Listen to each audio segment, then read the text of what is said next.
You're listening to They're going to call it a hard foul. They're going to call it a hard foul.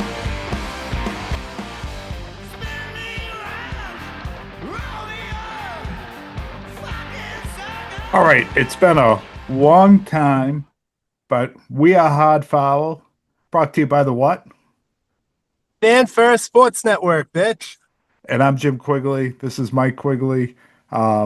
We are bringing the podcast back.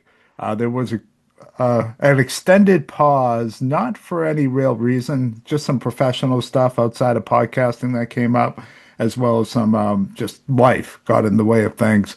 But we're back here, and Mike, it's good to be back. It is. Yeah, this is a fun team. This has been a fun season. They've, I think, went above expectations from where we were at the beginning of the year talking about this team and the off season. So I'm excited to talk some Celtics basketball and get back into it. This is a fun team, Jim. There's a lot of talent here, and they're really good. It sure is. And like we said, this is you're going to call it a hard foul. You can find us on Spotify. You can find us on Apple or wherever you get your podcasts. We're up on YouTube, so check us out there. Um, and we'll pump this stuff out. And again, we're sorry for the pause, but we are back. And yeah, this is a fun team, Mike. And it's kind of unbelievable. And remarkable where this team is and where we thought they would be at the beginning of the season. I think we both, at the beginning of the season, the preseason, thought this was going to be a team that was going to be better than people expected, but not by this much. As we sit right now, they are second in offensive rating, 10th in defensive rating, second in point differential, second in just overall ratings. They are just really, this isn't a small sample size anymore. This is a really fun team and a good team without their best player and with guys just maximizing their potential, maximizing their talent, and giving us, I think I said it at the beginning of the season, I wanted to have a fun year. I just wanted to enjoy this team. And we're getting way more than that. Uh, you know, I don't know. I think that's a way to kick Well, it off, but go think, ahead. think about their off season. I mean, their big signings were Gaza and Minot, and we didn't know who those guys were. And then their draft was Hugo Gonzalez and a couple second round draft picks, and really with no expectation for the second round draft picks, and really no expectations for Hugo. And you look at this team now, even going into the offseason, Jordan Walsh was a guy that we were talking about on this pod as, does he make the team? Should they cut him to open a roster spot to bring in a different player or trade him? And, even Baylor Shireman was a guy in the preseason. He can't play point guard. What is he going to offer? He's not a move shooter. He doesn't play well with the ball not in his hands. He can't defend. And we were wrong about all of it. We were Yeah, wrong about every single guy. I mean, they have all developed. I mean, they, Baylor Shireman's defense last night against Milwaukee was fantastic on the ball defense. I mean, they just continue to get better. Jordan Walsh has been a story this year with his three-point shooting, but even more importantly, his rebounding and defense. Minot gave him something. And Hugo Gonzalez looks like a guy that can develop into a starting NBA player. So, they hit home runs this offseason on minimum contracts, second-round draft picks, letting everybody go and trusting Neemias Cater, bringing in Luka Gazra as a backup center. And, they're going to be competing for the Eastern Conference Finals. Yeah, it's really been remarkable. If you look up at the biggest free agent signing was actually Chris Boucher, who doesn't even play, and they're looking to trade right now. But Right. outside of that, they've hit on everything, and it's just not guys they brought in this season. And you really nailed it. If you go position by position, Neemias Queta is absolutely exceeded all expectations. He looks like a guy that you could call a starting center on a contending team. He is right now, and he's performed like it, and he continues to get better. And they maximize him in his strengths. He's getting his weaknesses. He's working on and getting better. Last year, you got him in space defensively, and he just could not do anything. The Pacers would just kill him. They discovered that, and he never played again. He was slow getting out of screens, and now he's rolling and attacking the hoop and opening up the floor for the shooters. It's a great thing. Luka Gaza, Mazzulla benched for like 10 games in the middle of the first part of this season. And he comes back and he's actually now defensive rebounding. And, which is something I didn't think he could do. And he gives you a lot on the offense. Yeah, and well, we knew he could do that. You knew he could screen. You knew he could, but he was such a poor defensive rebounder they didn't play him. And he's come back and he's defensive rebounding adequate. Like he's not great, but he's adequate. And they've gone from like 25th in the league in November in defensive rebounding to like 15th in December, and they were 9th in January, which is a number I didn't think they'd ever get in any month. And then you mentioned the wings, and I actually think that's the biggest storyline of all this because you have guys like Shireman, Walsh, Hugo Gonzalez, Josh Minot to a lesser extent, all on really small money deals, all very young. I know Shireman's an older second year player, but young in terms of being in the league and young in terms of what the Celtics need. And having those guys that now are NBA players and are going to continue to grow and get better. I still don't know what Hugo Gonzalez's ceiling is. I think it's pretty high. I'm a huge Hugo guy. I want to see him continue to get more minutes. But it really changes the landscape on how you build this team. And I think my biggest takeaway is the management on this team from Brad Stevens to Joe Mazzulla is extraordinarily smart. They know how to find guys that fit their system, and then they know how to develop them to improve their play, both in the offseason and in the season. And I think we're very, very fortunate. This is supposed to be a down year. Sean Grandy put out a stat last night that, the Milwaukee Bucks lost their 5th in a row, 6th in a row, whatever. The Celtics haven't lost 5 in a row in 11 years. Wow. And this should have been a season where that happened. And yet here we are. And these guys are really just so impressive. And we didn't even mention Amari Williams, who looks like a guy that's going to be contributing here for quite a bit. It's really just been more than I could have asked for. A lot along the lines of like the Patriots this season. Just way more than I could have asked for, and it's been so much fun to watch. And we haven't even gotten to Jalen Brown, who's gonna be a second part of this. He's gonna get his own section of the pod all to himself. But it's been great. It's been fantastic. And even Anthony Simons, Mike, and then I'll give right back to you. Anthony Simons. He went like 6, 7 games where he didn't get a rebound. Which is really hard to do. If you look at his stat line now, in almost every game he's getting a couple of rebounds. And that says to me a guy that's more engaged, that's buying into what they're asking him to do. And that makes a difference. It makes a difference when you guards and put in that effort to get there and be more involved. And it's just been really good. Well, the players have responded. I mean, Simons was benched during the season this year. He had his minutes knocked down. Mazzulla wasn't trusting him. And Mazzulla's done that throughout this year with guys. Minot's being benched now. I wouldn't be surprised if he starts playing again at some point.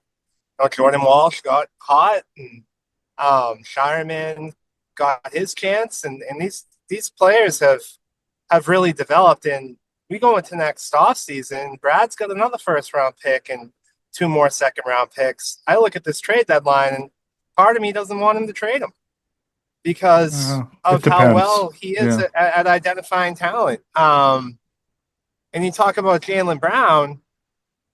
I mean, he's an NBA starter in the All-Star game now. We're talking about a possible first team All NBA at the end of the year. Um, I think as of now, he is that. I think if the yeah, season ended today, he is that. and I mean, he has really silenced the doubters in every aspect of his game, not just his scoring and his shooting, but his passing as well, and still defending the best player on the other team and his leadership and guys responding to him. I mean, it really is his team right now, and they play really hard for him, and they play really connected, and these guys are playing with a lot of confidence, and um, Brown's definitely having the best season of his career, and he's taken another step. And it's only getting better. I mean, he's here, he's locked up. The Celtics are in a great place as a franchise right now. Yeah, Brown, I mean, talk about raising up your game. I think we said at the beginning of the year, we know what he is. He's going to be great. This is better than I expected. Averaging almost 30 a game, and plus his assists are up. He's had a couple triple doubles in there. Um, he gets guys in a blender right now, and the way Mazzulla is orchestrating this offensively, where the guys are crashing the glass from the corners. He has, Kata screening. Both his centers are really good at setting screens and starting their actions. What is the name of the play that they run there, where they set they screen the ball and then they have someone screen the screener. I'm forgetting the name of it, but it really puts a lot of pressure on the offense and allows Jalen to get into space, and it really limits the double teams and traps that teams can throw on him.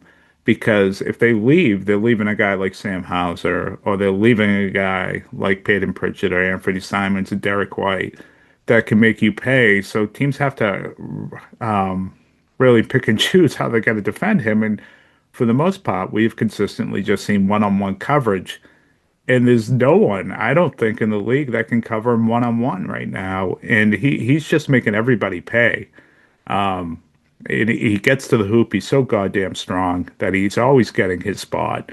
I mean, how many busted lips has he given guys this year when he's going up for a shot? Um, and he feels like he's shooting less threes. I don't know if that actually computes the stats, but it feels that way, where he's just Does. getting in that mid-range game, or he's getting to the bucket and he's being dominant. And when help is sent, he's finding the right guy. So he's just been phenomenal, and his coach, I feel like, has really helped him with his lineups and the way the action they're running to get him going. It's like I said, it's just another thing that has been really really good. And Mazzulla, Mazzulla's been excellent, Mike.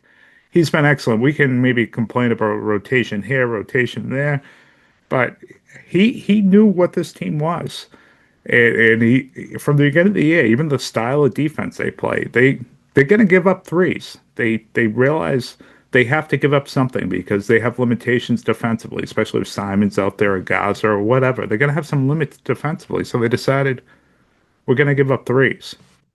And what has happened?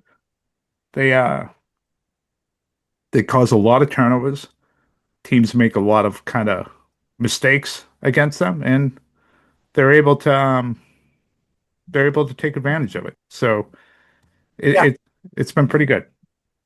yeah. I mean, the defense recently has been really good too. They held Milwaukee to 70 some odd points last night, and I Milwaukee's mean everything. terrible.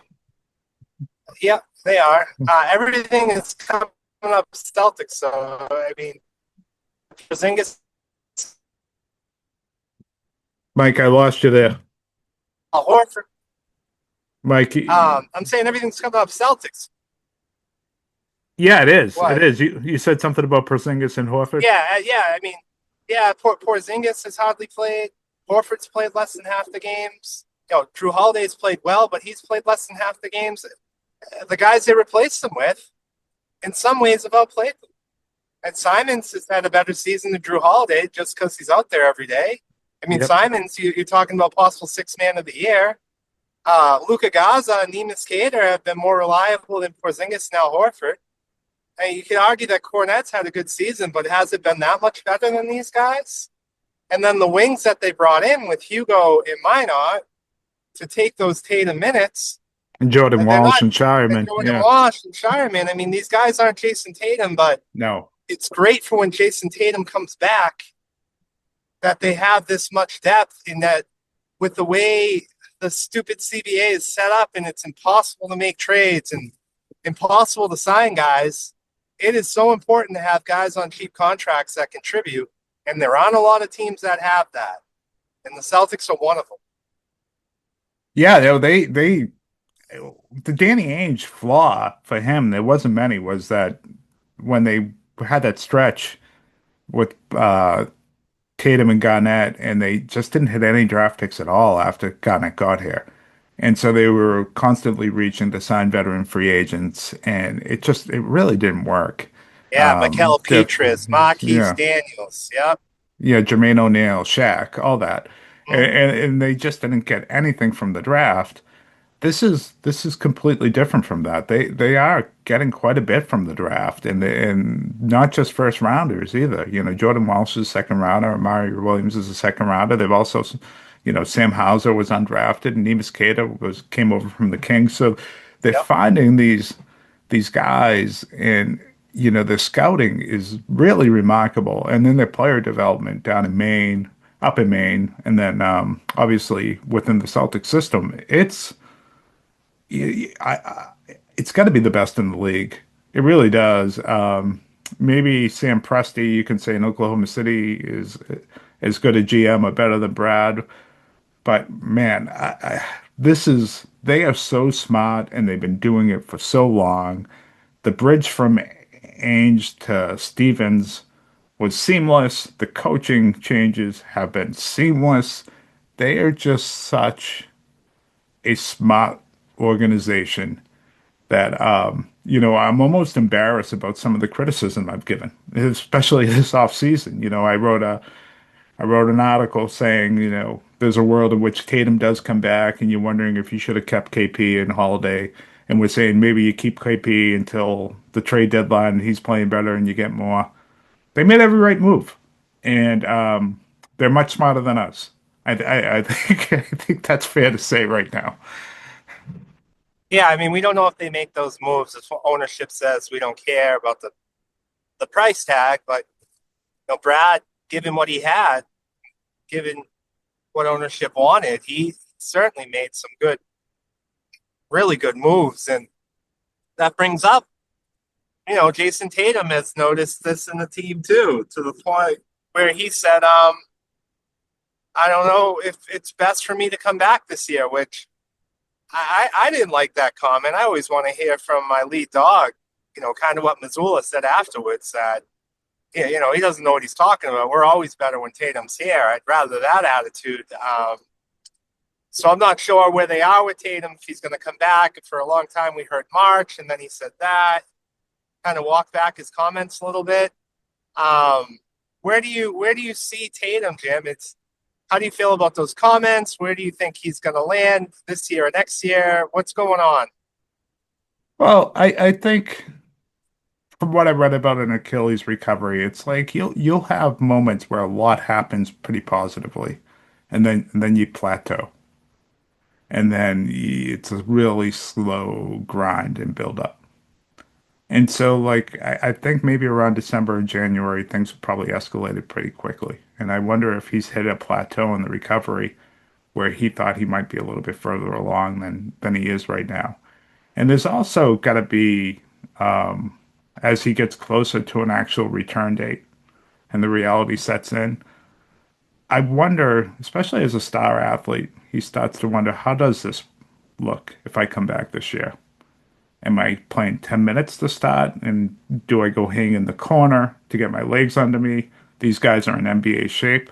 I'm not. How does the build-up go? How do I do it without disrupting the team? When the reality of the day comes, he's not like the guy from Miami who returned for Achilles in 9 months as a role player. And so your role player, it's kind of more seamless to fit a guy in like that. He's a star player that's got to get up to March speed, the month of March speed, where these guys are now at a much different level than they were in December, much different level than they were in January, and they're building up for the playoffs. I think it's almost normal to have some self-doubt for him at that point. Like on how does this look? How does it work?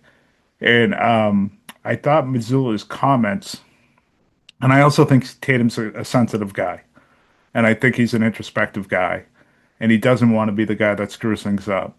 And you know, you could say you want him to be a different attitude, but I think he's just a good guy.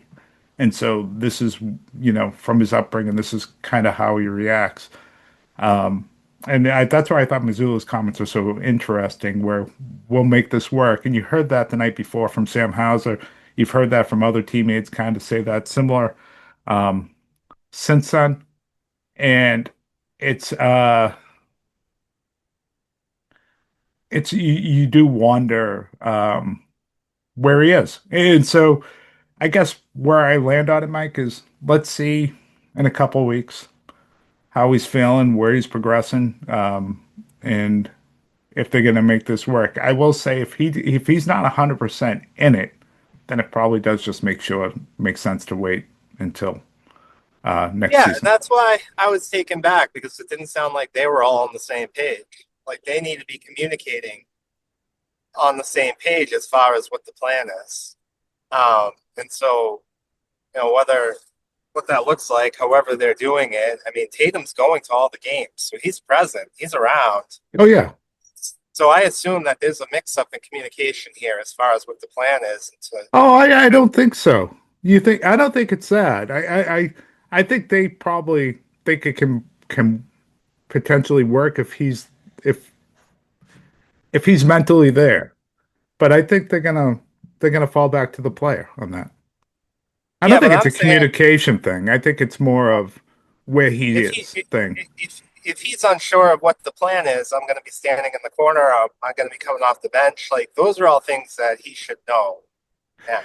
I don't think that's an unsure thing. So I think I probably stated that wrong. I think that's the stuff that will happen.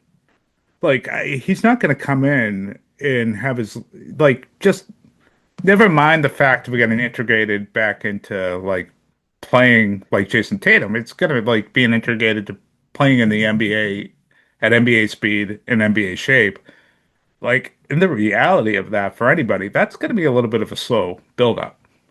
Like I think I don't see him when maybe I'm wrong. You know, in fact, I even think he should probably go to Maine and play a week or two there. Like He's not going to Maine. yeah, and well, that's kind of, and so this is all the conversations they're probably having. Like because I do think like yeah, it's gonna be like 10, 15 minutes because you need to get in playing shape. You need to kind of, you know, get a feel and be a part of this. This isn't a guy that's coming in from a trade and has already been playing 30 minutes a night over in Milwaukee. This is a guy who hasn't played competitive basketball since May. And the reason he did it is because his Achilles snapped in half. So it's going to be a little bit of a slow build up. And I don't think fans quite understand that. How, you know, much of a grind that might be. But I think it's doable. I think it's doable if he can, you know, kind of accept that and see that. And I think that's what Missoula is trying to get across in his comments. So I don't think the plan's in question. I think in Tatum's mind is like, how does this really work if I do it this way? What will I get to a point where I'm helping this team this season? Do I hurt them if I'm trying to integrate myself by coming in slowly like this? And I think there's probably some self-doubt there. Yeah, I mean, those are things I think we're all thinking about, and Yeah, it's a real question. Like just for this year, are they better off with him not coming back? Is he able to play this style of basketball where Jalen Brown's the main guy and he's not? Now, he did do that in the NBA Finals against Dallas, but I also think he did that not out of choice, out of the fact that Brown was just playing better and Tatum's shot was off. So, Hmm. it's an interesting. It's the most interesting story outside of the Patriots being in the Super Bowl in Boston sports. And it's going to be the most interesting story for the Celtics going forward, no matter how good they play, until we have an answer on what's going to happen with Jason Tatum. Because at the end of the season, if he does play, the conversation is going to be, were they better with him or without him for this 1 year? Because obviously next year they're better with him, but this year it is fair to ask that of a star player like him coming off this injury. Are you able to come off the bench and play with Simons? Are you able to, play offense the way we're playing it? Because it's different. It's not the same style of offense we've played the last 5 or 6 years. And are you able to adjust to that, or is the team going to have to adjust to you? Because if you make them adjust to you, they will. And is what is best for this year, or is that better to wait until next off season? It's a pretty fascinating story because this is a huge injury, and I don't know if a lot of people expected them to come back. I did from the start, but I didn't expect the team to be playing this good. So this is, to me, it's fascinating to see what's going to happen. Yeah, I kind of look at it a couple different ways. Like, so I don't I don't think the team is currently constituted is going to win a championship. Maybe they make it to the Eastern Conference Finals and they get a couple breaks and they get in the NBA Finals. But if they get in the NBA Finals and play in OKC, like that's a huge mismatch. And Yep. the Celtics' weaknesses, which they're doing a really good job of hiding, whether it be defensive rebound, they poor 3-point shooting defense, some individual defense where they can't really switch everything, will really be exposed.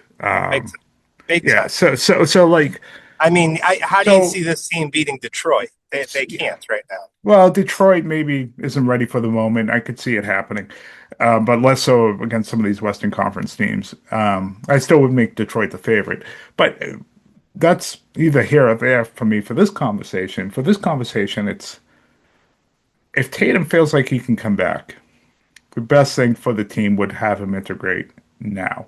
And look, if he's ever feeling like himself this season, if he ever becomes Jason Tatum again this season, I don't really foresee that happening. But if it did, he's not going to have to adjust the team. It will be an easy integration for the team to have a superstar top five player to add to their team, just like it would be any other NBA team. It would not be, that's not really a disruption. But I think if he's ready to feel like he comes back, it's better for this team just in the big picture as we look towards next year that he's getting run in now. And then he's going to just start camp in the preseason and next year like any other guy. And so I think from that perspective, if he can do it and he's mentally there, if he's not mentally there, just wait till the preseason. Like this is to me, it's much more about where Jason Tatum is in the rehab and from a traumatic injury like this, like a serious injury like this, it's both physical and mental. And superstars handle it all. There was conversation. I'm sorry, Kevin Durant could have came back in the bubble, and he decided to wait. And then that probably benefited him. So these guys have to go through their own process and what's best for them, and usually they know. And so, however that works out, I just think it's much more of a Jason Tatum question on whether he comes back or not, to me, anyways, than it is whether, you know, how does this affect the team this year? I don't know if it really moves the needle all that much one way or the other. All right. Well, If that makes sense. it does. And Celtics are in a tight race right now. They're in third place, tied record-wise with the New York Knicks. And then there's three other teams right there that are just a game back. So the Celtics are 5.5 out of first, while being a game out of sixth. It is it's gonna be a sprint to the finish here with teams trying to get the best seeding possible. As you look at the Knicks, the Celtics, the Cavs, the Knicks have won a bunch of games in a row. Toronto's starting to play well again.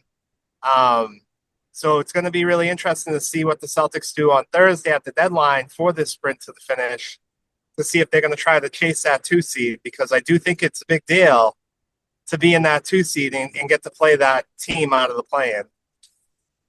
Yeah, for sure. And having court advantage of the second round, I think is, obviously a big help. Um, yeah, they're right there. They got as good a chance as anybody out east right now. They really do. I mean, the Pistons are the clear favorites, but, inexperienced in these big moments, and we'll see how it goes.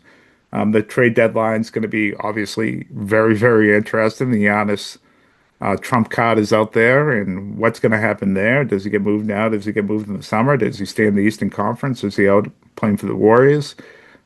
So that's the obviously huge domino here. And then the Celtics, what are they going to do? They're, we've laid out like the position they're in, and I think that you hear in the reports now that spending is not going to be what dictates this trade deadline. So shedding salary from Anthony Simons or Sam Hauser, which we all expected would happen at the deadline when the season began or before the deadline, really isn't the driving force anymore. So do they get aggressive and they look for a center that, is under contract that can be here and be a contributor? Do they look for another ball handler if they do have to move Simons for a center that can be here for a bit? So it's for them it's a pretty interesting time, with the deadline looming there on Thursday on how this is going to look. Yeah, I haven't heard too many rumors that they're involved. And I know I was reading today Rob Williams, which I just found odd. I mean, he looked awful when he played against us the other night. He looked slow. Oh, I thought he was pretty Um, good. on the defensive end, I thought he was not. And he doesn't play much. Yeah. He misses tons of games. So I Yeah. I don't. What are you giving up to get him? He makes $12 million. I just to me that doesn't make sense. I don't know why you're adding, but we'll see. We'll see what they. I know Zubac was a name that came up quite a bit, but now the Clippers are playing well, so I don't. I If don't the see him Clippers were being. smart, they would stop making moves, but I don't think they got it. I think you're right. But I Well, they would don't. love Yeah. him. I'd love Zubac. I love Zubac. I mean, yeah, I would love Zubac too. I would think you have to look at Daniel Gafford, but that's a guy who gets hurt a lot too. Kind Only of makes four. redundant with Kata, don't you think? He is. He is, but I mean, he's a veteran who's been to the NBA Finals, and he's a rim runner, and um, I think he might be a little bit more refined and trusted in the playoffs than Kata would be. Um, and he's inexpensive. He's only $14 million for Hmm. that position. Because there's not a lot out there. I don't think, Jim, when you No, look at you, bigs. you heard you obviously Brooklyn's always going to be mentioned, so you heard Sharp and Nick Claxton as possibilities. There was that rumor out there from a pretty reputable source that the Celtics would love to find a way to get Jackson out of Memphis. I don't know how that works. I imagine it would have to involve Derek White. Yeah, So I have no interest in that. yeah, so it's like you're hearing some names, how they Do you make these realize things work. Jackson is one of the worst finishers at the rim in the entire NBA? Is he really? I One of didn't the know that. one of the worst. Yeah, He's an and he's elite always defender, though. he's driving the ball from the 3 point line. It's like three guys. Kind of reminds me of Angel Reese. Like I understand he's elite defensively, but for the amount of money and the what he would cost, I just think he wants to be something on offense he's never going to be, and I don't think he's a good fit here. Yeah, I think I think maybe you can make it work with Tatum and Brown, but maybe you're right. I don't watch him enough. I do like Shop, to out there in Brooklyn, but he's kind of undersized. I'm not sure he's exactly what they're Yes. looking for. I love Nick Claxton. I always have, and he's having a great season. I know you talked about his free throw shooting. I think he's close to 70% this year. He's improved The that $30 million drastically. price tag, though, isn't he? He's around 20. It's around 20. Oh, that's different. 20, 21, 22. Yeah. So, um, he's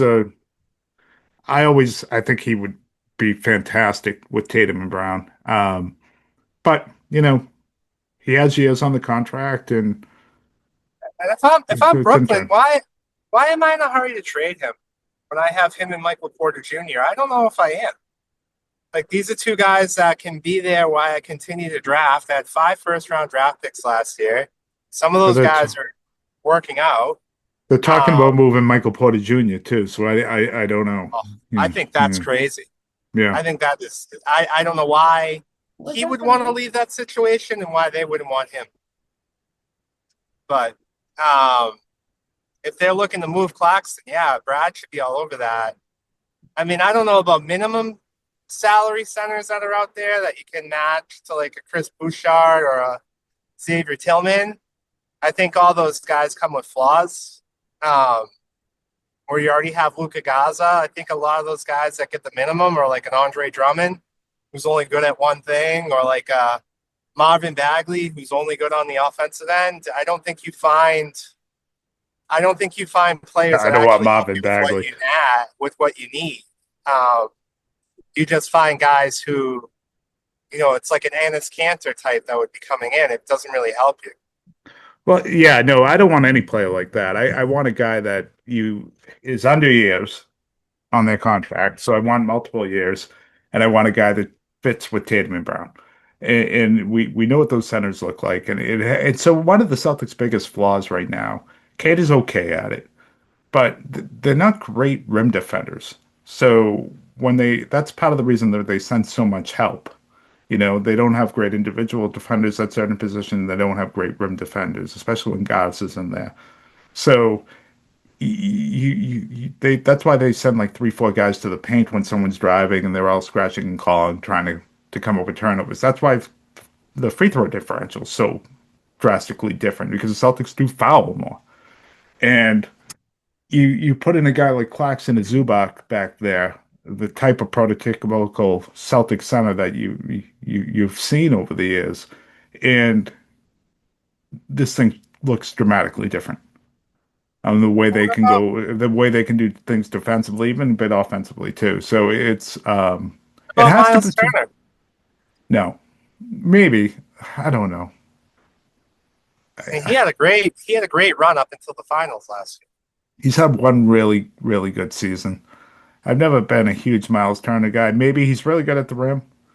Um, I don't know what his contract is right now. They signed him for a decent amount. I know that. And I think it said something that Indiana made no effort to match it.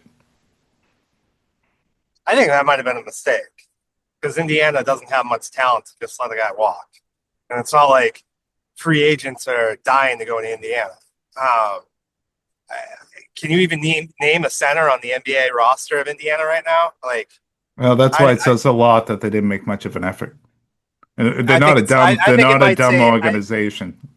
I think in that sense, so it might say more about them than it does Turner because it's not like they have a plan to replace him. Yeah, Turner isn't the type of guy I look at and like, oh, he hangs out at the 3 point line. Like, I don't think they need a center like that offensively. I think they need a guy that's going to roll, create space for Tatum and Brown, and create space for their shooters. I mean, I know Horford did that, but at the end, I didn't really consider him a center. No. And I know Porzingis did that, but Porzingis was way more skilled than Turner ever was, and he was also much better rolling off screens to the basket. And I, Maybe, I think you know, I think how I the Celtics challenge is that the teams that are bad in the NBA don't have that guy outside of Brooklyn and Nick Claxton, and that's going to be an expensive price tag to make work with Brooklyn. And yeah, because I would you assume would have to trade Simons. you, yeah, you have to trade Simons, but they're probably Yeah. going to want multiple first-round picks. I think they might ask, but I think for Claxton, a one first round pick might do the trick. I don't think he's worth more than that. I'd be surprised if they could get more than that for him. Would you be upset if they didn't make a move and they kept their draft picks and they kept their assets? No, because I wouldn't either. they're not in a spot where they have to. They could go into this in the offseason. I'm just saying if one presents itself, especially at that position, or, I think another ball handler or defensive guard isn't the worst thing in the world to improve this team. But no, they definitely don't have to. And I wouldn't be looking to move some of their lower salary guys unless it's someone that you like. If Zubac really was on the market and I had a pot with Jordan Walsh or someone like that as with draft picks as part of the move, I could do that. I mean, Zubac was, you could make an argument he should have been all NBA last year, like a real solid argument that he should have been all NBA last year. Well, a That, guy who's you know, available because OKC needs to shed salary. yeah, I don't believe that he's really Hawkins, available. Yeah, go ahead. Yeah. I know. I mean, they've talked about it, right? Hmm. So that's interesting to hear that, and that's why this new CBA it's not new anymore. It's just so stupid. Yeah. It's so dumb. Yeah, you It hit. makes it so hard to trade. Like if you're in the second apron, you can't aggregate salaries to make a trade. So okay, Cleveland can't do anything then. Yeah, It's just dumb. you hear, but Taze is potentially available for Orlando. There's several teams that um, are potentially making guys available because of what you just mentioned, the cap situation, the CBA. So yeah, it's pretty stupid. And then these poison pill contracts. But you wonder if those teams contending, if they would even call and consider trading with the Celtics. I don't know. And it's a buyer's market. That's the other thing that the Celtics have to consider. Like, you don't have Tatum. How much are you giving up for this year? It really has to be for next year and the year after, any trade that you make. If Yeah, you're the Celtics, I think so. I think that's 100% correct. Yeah. and it takes away from like opportunities for movement in the league that excites people. Like, Hmm. no, Sacramento stinks, but there's guys on that team that could help other squads. Just watching that roster the other day, like, Sabonis would be a great fit in like Cleveland, where they have a defensive minded power forward. Like trading Garland for Sabonis makes a lot of sense, but because Sabonis makes like $1 million more, and Yeah. Cleveland can't aggregate salaries, that trade could never happen. Well, take the honest trade. Like, if I guess Miami is saying Bam's off the table. Like, come on. But let's Bam or Karl Anthony Towns. If you're Milwaukee, You don't want either one of them. no, for that reason, because it's not like past seasons where you could just say, I could just send those guys off on my picks. With the CBA, it's hard to really find spots for them. And Yeah, so, well, why would you want either guy? And it makes you would probably probably say for the Knicks, I want Bridges and Anunoby packaged up, to be honest, with a bunch of picks. And the Knicks aren't really going to want to do that, maybe, or maybe they would, but I think it would be something along those lines, and yeah, I'm it interested to makes it see tough. because it feels like wherever Giannis is going to go, it could just end up being Milwaukee 2.0. Hmm. Because of the players you have to give up, and you don't you only hear like the obvious all the time teams. Like you don't hear about other teams where it actually makes sense. Like the Atlanta Hawks probably make a lot of sense to trade for Giannis. They can aggregate contracts. They Yeah, have pieces that Milwaukee would want. They have draft picks, and if he's playing with Jalen Johnson and some of the other young guys on that team, like CJ McCollum's on that team now, if he's playing with those guys, like that's a contender. But instead, you only hear about like him going to Golden State. They're a contender for how long? 1 or 2 seasons? And they're giving up all their draft capital? Is that yeah, yeah. really I don't know if that's the best move for Golden State. And you have to look at games played nowadays, and like how many games do you really expect Giannis is going to play anymore? I mean, I know Milwaukee's made a ton of mistakes, but part of the reason they haven't done anything is because Giannis hasn't been available in the playoffs. That's Like right. part of this falls on a lot of this falls on Giannis's availability. Now you can't get angry at a guy for that, but that's just the reality of it, and he's not getting any younger. So that you have to think about that aspect too. And as it relates to the Celtics, where he lands matters. I mean, if it's going to the Knicks or it's going to Atlanta, if he's staying out east, obviously maybe that's gonna change some of the decision making the Celtics need to make in order to compete in the East. So that'll be interesting to watch and see. But Tim, is there speaking of the trade deadline and the upcoming schedule for the Celtics, good mhm. way to end the pod. Is there a trade you want to see the Celtics make?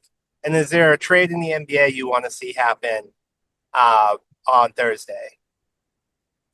I'd love to see Giannis move just because it's fun to talk about and where it ends up going. So that'd be interesting to me.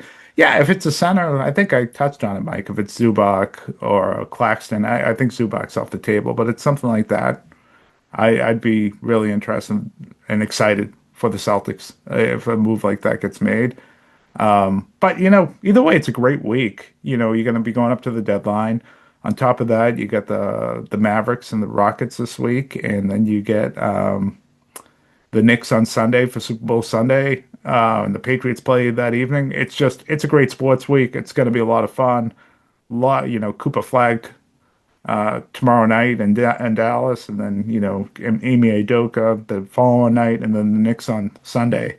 That's just it's a good week. It's a really good week with the trade deadline just kind of squeezed in there. And when I think about the Celtics and what they have to move, I'm looking, can Brad be creative? I mean, Sacramento's got a young center from Stanford that they drafted this year, second round pick. He's been playing great. You have young wings. They've been open in Sacramento about talking about how they want wings at this trade deadline. Can you swing a Jordan Walsh or a Minot or a combination of two Yeah. to bring in a young, controllable center who's already established himself and you can develop more to be your backup center for the rest of the year and going forward? Um, you know, Something like that. Is there a young center out there where you got young wings and it makes sense for both teams? There's probably other teams I'm missing that I'm not even thinking about that have that guy that maybe the Celtics could be calling on. Well, do the Celtics already have that guy in Amari Williams? Oh, I know. I think this kid's better than Amari Williams in Sacramento. I think he's already a legit starting center in the NBA. So, I mean, he's like playing well enough to be first, second, all rookie NBA right now, and he's younger than Amari Williams as And why is well. he even available? Well, he might be available because Sacramento needs wings. They need young wings. They don't have any. And that's the type of trade that might work. You have a team with a young big, that's good. You have a team with young wings who could be starter caliber players. And the Celtics, you would attach a draft pick to it, and that's what makes it work, right? I Maybe a move guess. like Yeah. that is something they could swing.